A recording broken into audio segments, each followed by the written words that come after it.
అందరికీ హాయ్, బాగున్నారా? బేసిక్గా స్టార్ట్ చేసే ముందు ఒకటి చెప్తా. హనుమంతుడు ఉన్న చోట జై హనుమాన్ అన్న తర్వాత మన పని మొదలెడతాం, అవునా? శ్రీరాముడు ఉన్న చోట జై శ్రీరామ్ అన్న తర్వాత మన పని మొదలెడతాం, అవునా? అలాగే బాలయ్య బాబు గారు ఉన్న చోట జై బాలయ్య అన్న తర్వాతే మన స్పీచ్ మొదలెడతాం. ఒక్కసారి జై బాలయ్య అనండి. ఇప్పుడు బాలకృష్ణ గారి గురించి మాట్లాడుకునే ముందు మనం ఒకరి గురించి ఈరోజు మాట్లాడుకోవాలి.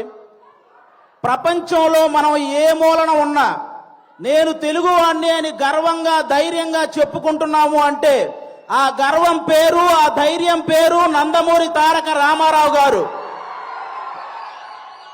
శ్రీరాముడు, శ్రీకృష్ణుడు ఈ దేవుళ్ళు ఎలా ఉంటారో మనకు తెలియదు, కానీ రామారావు గారు ఆ పాత్రలు వేసినప్పటి నుంచి శ్రీకృష్ణుడుగా ఆయన ఫోటోలే ఇంట్లో పెట్టాం, శ్రీరాముడుగా ఆయనకే చేతులెత్తి దండం పెట్టాం, అవునా కాదా?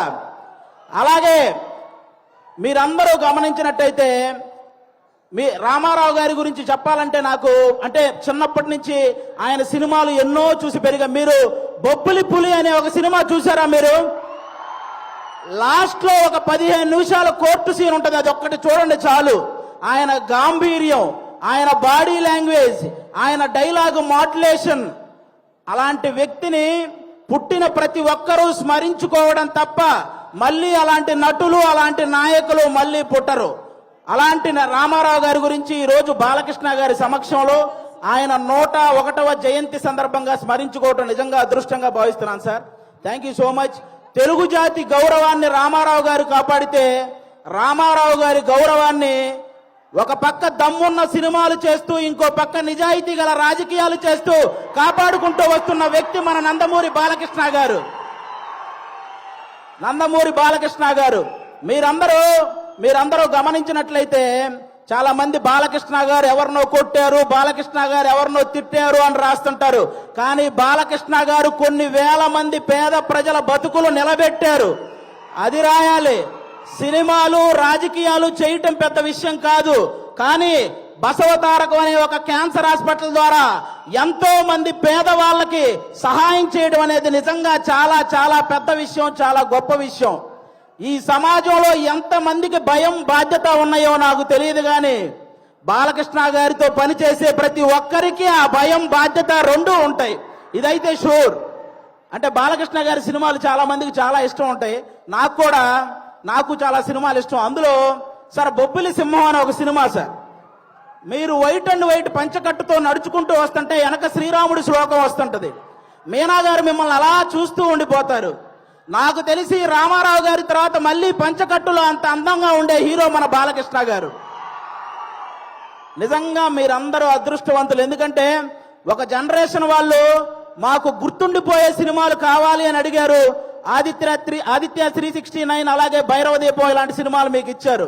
ఒక జనరేషన్ వాళ్ళు మేము తొడగొట్టే సినిమాలు కావాలని అడిగారు. సమరసింహారెడ్డి, నరసింహనాయుడు అనే సినిమాలు మీకు ఇచ్చారు. ఒక జనరేషన్ వాళ్ళు మేము కాలర్ ఎగరేసే సినిమాలు కావాలన్నారు, సింహ లాంటి సినిమా మీకు ఇచ్చారు. ఇంకొక జనరేషన్ వాళ్ళు మేము మేసం తిప్పే సినిమా కావాలన్నారు, లెజెండ్, అఖండ, భగవంత్ కేసరి ఇలాంటి సినిమాలు మీ అందరికీ ఇచ్చారు. జనరేషన్లో మారిన బాలకృష్ణ గారి ఎనర్జీ ఏంట్రా బాబు అలా ఉందని అడుగుతుంటారు. జనరేషన్లో మారితే మనుషులు మారతారు, టెక్నాలజీలు మారతాయి. బాలయ్య బాబు గారి ఎనర్జీ ఎందుకు మారుతురా బ్లడీ ఫూల్ అని చెప్పండి. స్టాక్ మార్కెట్ గ్రాఫ్ అయినా పెరగటం తగ్గటం ఉంటుంది, కానీ ప్రజెంట్ బాలయ్య బాబు గారి మార్కెట్ గ్రాఫ్ పెరగటం తప్ప తగ్గటం లేదు. అటు పక్క సినిమాల్లో అన్స్టాపబుల్, ఓటీటీలో అన్స్టాపబుల్, రాజకీయాల్లో అన్స్టాపబుల్, సేవ చేయడంలో అన్స్టాపబుల్, అనవసరంగా దూరిన వాడిని కొట్టడంలో అన్స్టాపబుల్, అవసరం అని అడిగిన వాడికి పెట్టడంలో అన్స్టాపబుల్. అలాంటి బాలకృష్ణ గారు ఈరోజు మా గ్యాంగ్స్ ఆఫ్ గోదావరి ఈవెంట్కి రావటం నిజంగా మా గ్యాంగ్స్ ఆఫ్ గోదావరి కలెక్షన్లు కూడా అన్స్టాపబుల్ గా ఉండాలని మనస్ఫూర్తిగా కోరుకుంటున్నాను. మా సినిమా ఎలా ఉండబోతుంది 10 నిమిషాల్లో క్లోజ్ అయ్యే పబ్బు ముందు జై బాలయ్య అనే స్లోగన్స్ వస్తే ఎంత కిక్ వస్తుందో మా గ్యాంగ్స్ ఆఫ్ గోదావరి సినిమా అంత కిక్కిస్తుంది మీకు. బాలకృష్ణ గారి చేతిలో ఉన్న మైక్ స్టైల్ గా అలా ఎగరేసి పట్టుకున్నప్పుడు ఎంత కిక్ వస్తుందో మా గ్యాంగ్స్ ఆఫ్ గోదావరి సినిమా అంత కిక్ వస్తుంది.